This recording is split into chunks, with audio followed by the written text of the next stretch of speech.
Cara menyusun laporan jurnal untuk analisis MPLS dengan NCA dan 5 menit itu kita langsung paham. Terima kasih. Assalamualaikum warahmatullahi wabarakatuh. Bertemu kembali dengan e-book statistik 1000 halaman. Mudah-mudahan memberikan kemanfaatan. Kali ini kita 5 menit langsung akan paham bagaimana cara menyusun laporan jurnal ya dari hasil olah data MPLS dengan NCA. Jangan lupa untuk subscribe di channel e-book statistik 1000 halaman. Mudah-mudahan memberikan kemanfaatan bagi kita semuanya. Sekali lagi adalah bagaimana sih cara menyusun laporan jurnal MPLS dengan NCA. 5 menit kita langsung paham. Sekali lagi untuk subscribe di channel e-book statistik 1000 halaman. Ini adalah referensi-referensi ilmiah tentang MPLS dengan NCA yang sudah kami sharing kepada teman-teman semuanya. Silakan lihat di video tutorial kami sebelumnya. Kita akan langsung bagaimana sih cara membahas jurnal yang ditulis oleh MPLS dengan NCA. Contohnya kayak gini adalah Consumer Purchase Intention, teori TPB, pendekatan antara PLSM dengan NCA. Di sini judulnya udah jelas ya, PLSM dengan NCA. Bagaimana cara membuat laporannya? Oke, langkah yang pertama itu adalah kita membuat kerangka penelitian kita seperti ini nih. Teori TPB-nya kita pakai ini, teorinya. Kemudian setelah itu, setelah bagian hipotesisnya ini demographic responden ya di laki-laki perempuan. Kemudian ini adalah umur, usia dan pendidikan ya. Dibikin diagram batang seperti ini juga boleh, dalam bentuk tabel juga seperti ini boleh. Kemudian yang pertama di dalam analisis MPLS dengan NCA itu selalu menyampaikan common bias ya di sini ya, common bias method ya, menggunakan Herman single factor dan diukur 47,709 di bawah 50%. Maka tidak ada permasalahan dengan common bias. Mereka sering menyampaikan, selalu menyampaikan common bias method. Setelah common bias, kemudian hasil PLSM-nya. Bisa kita lihat di sini hasil PLSM-nya. Yang pertama adalah outer model, assessment measurement model. Apa itu? Evaluasi model pengukuran.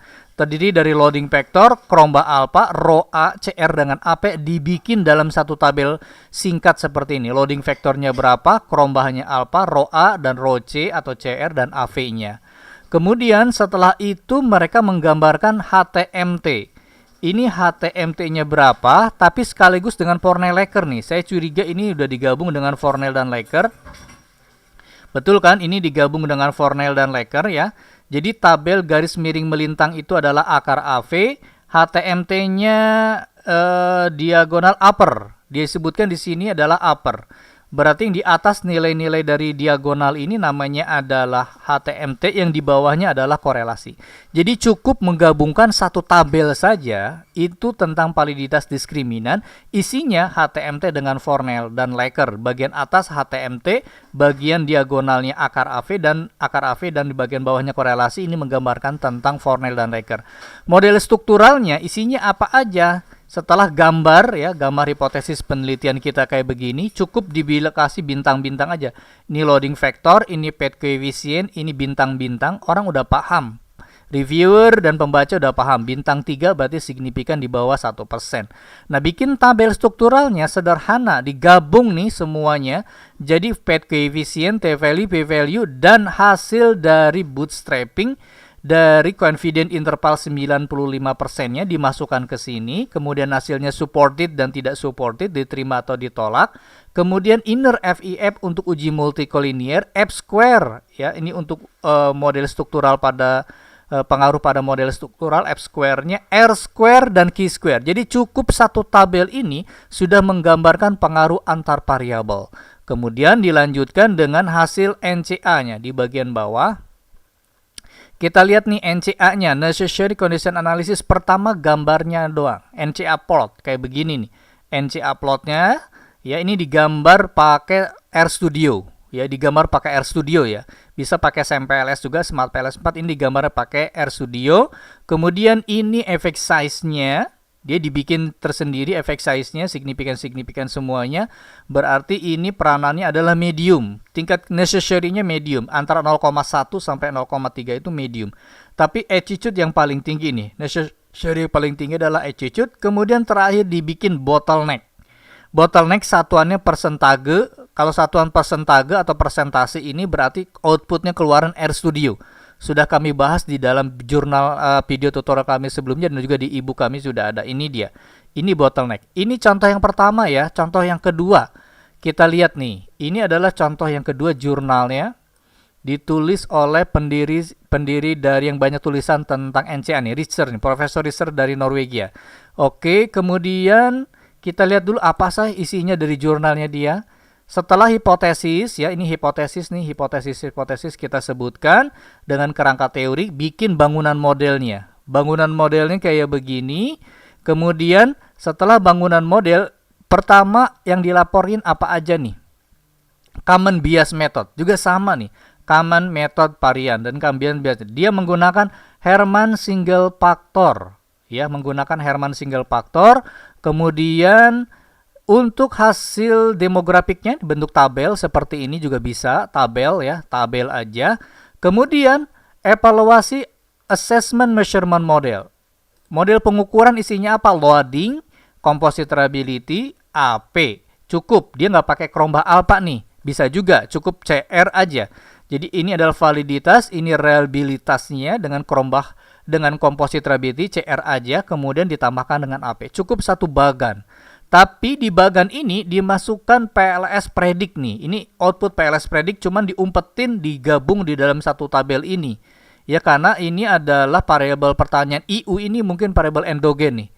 IU ini endogen dan ini adalah hasil dari PLS predictnya diumpetin di sini. Nggak apa-apa juga. Kemudian ini HTMT-nya, tapi HTMT doang ini, nggak masalah.